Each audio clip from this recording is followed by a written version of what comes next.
배우 정경호가 의사, 노무사에 이어 이번엔 변호사로 돌아왔네요. 프로보노에서 정경호는 출세의 목맨 속물 판사가 나락으로 가 공익 변호사가 된 이야기를 다루고 있죠. 소녀시대 수영의 남자친구이기도 한 정경호는 14년째 공개 연애 중인데요. 결혼 소식이 먼저 들려올 줄 알았는데 변호사로 변신했네요. 기업 잡아먹는 귀신으로 유명한 강다윗은 재벌 장현배 회장이 탈세, 횡령, 성추행의 혐의로 재판을 했죠. 부패 전담 형사합의부 판사였던 다윗은 고졸 출신이죠. 고졸이 출세하려면 드라마틱한 대본이 필요했습니다. 그래서 다윗은 자신에게 필요한 측근들에게 살뜰히 대하며 기자들과도 친분을 쌓아왔죠. 재벌, 전직 대통령, 장관, 국회의원 할 것 없이 법정에 서기만 하면 나는 수술대에 올릴 것이다 라는 유명한 말도 남깁니다. 이미 비서들과 합의를 진행했고 전관예우 변호사를 써 조용히 넘어갈 것이 분명했던 재판을 다윗은 뒤집어 버립니다. 장현배 회장의 직접적인 피해자들 뿐만 아니라 주식 하락으로 손해본 소액주주, 뉴스를 지켜보며 대한민국 국민들이 이 나라에 살고 싶지 않게 했다며 징역 10년, 벌금 700억이라는 중형을 내리죠. 그뿐 아니라 도주의 우려가 있다며 바로 법정 구속시키는 강다윗, 제대로 언론의 주목을 받으며 국민 판사로 등극합니다. 대법관 자리를 노리고 있던 다윗은 한 계단 한 계단 제대로 스텝을 밟고 있었습니다. 저 개인적으로 가장 소름 돋았던 장면이 있습니다. 동창이 사과 박스를 트렁크에 실어주는 장면, 둘이 웃으며 껴안고 있는데 다윗은 그 상황을 전혀 기억하지 못합니다. 술에 약을 탔으면 다른 기억도 사라져야 하고 그렇게 환하게 웃고 있을 이유도 없죠. 부분 기억상실? 그것도 말이 안 됩니다. 이건 정말로 큰 떡밥이라고 생각합니다. 다윗의 기억을 조작했거나 다윗의 기억과는 다른 무언가가 개입한 가능성까지. 대법관에 가까웠던 다윗은 정인과의 딜을 받아들이죠. 1년 동안 공익소송에서 승률 70%를 만들어라. 그러면 대법관 후보 자리를 줄 수 있다. 정인은 변호사협회에도 영향력이 큰 인물이니까요. 첫 사건은 유기견 전기 충격기 사건. 개가 짖는다고 목에 전기 충격 목걸이를 채운 엄마. 내가 누군 줄 알아? 돈 있는 집 자식들은 왜 이렇게 드라마에서 같은 말을 하는 걸까요? 애가 개 키우고 싶다고 해서 사줬으면 끝까지 책임지는 게 부모입니다. 그런데 개가 짖는다고 전기 충격기를 채운다? 저는 이 장면에서 진짜 화가 나더라고요. 유기견 보호활동가 지소연은 개가 다시 그 집으로 돌아가면 평생 학대받을 걸 알고 개를 데리고 도망칩니다. 하지만 냉정하게 보면 절도죠. 그런데 드라마에서는 무죄. 솔직히 저는 이 판결은 조금 억지였다고 느꼈습니다.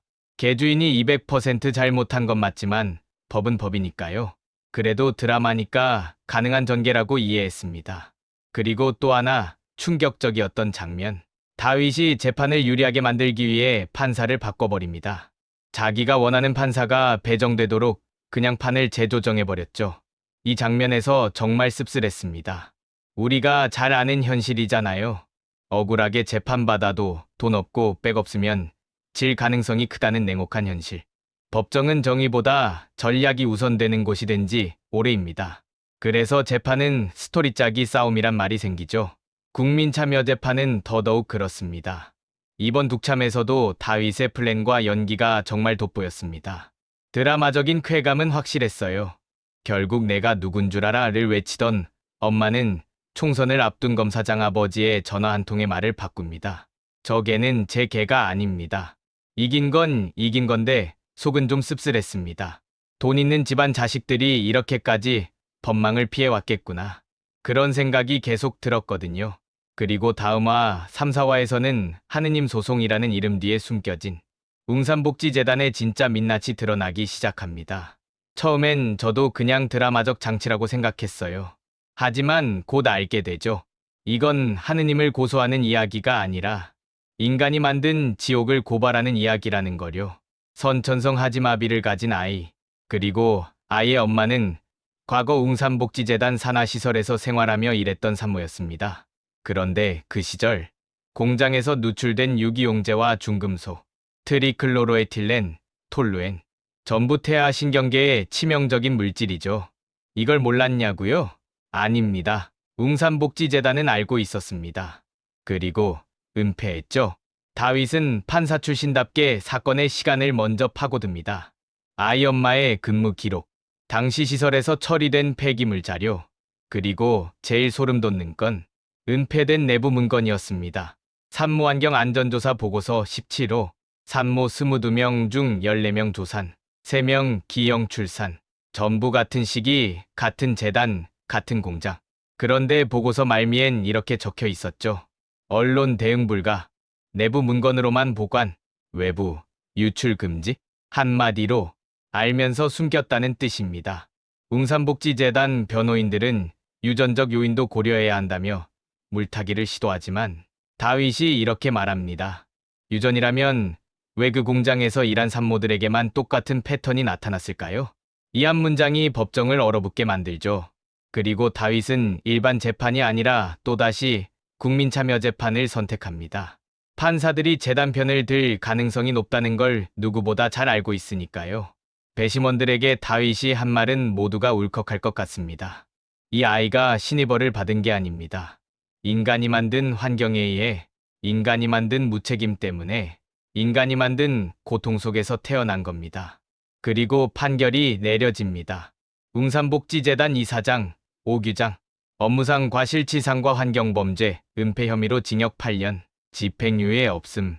공장장과 안전관리 책임자, 각각 징역 5년.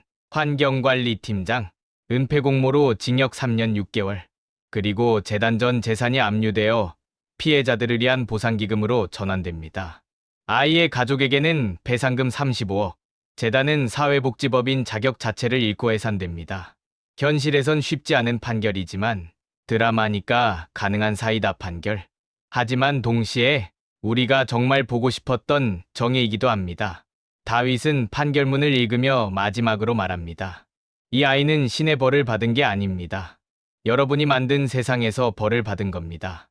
이 장면은 진짜 프로보노가 단순한 드라마가 아니라 사회 메시지를 던지는 작품이라는 걸 증명하는 순간이겠죠. 그리고 여기서 끝이 아닙니다. 웅산복지재단 뒤에는 정인과 오규장, 그리고 12억 사과박스 사건을 설계한 그 세력들이 서로 얽혀 있다는 떡밥이 깔립니다. 다윗은 진짜 나락을 벗어난 걸까요? 아니면 더 큰 판으로 들어간 걸까요? 이제 본격적으로 프로보노의 세계가 열리고 있습니다. 이번 주도 본방사수하시고 다시 만나요. 지금까지 드라마 오지랖이었습니다. 가시기 전 구독과 좋아요 부탁드립니다. 더 재미있는 이야기로 다시 돌아올게요. 감사합니다.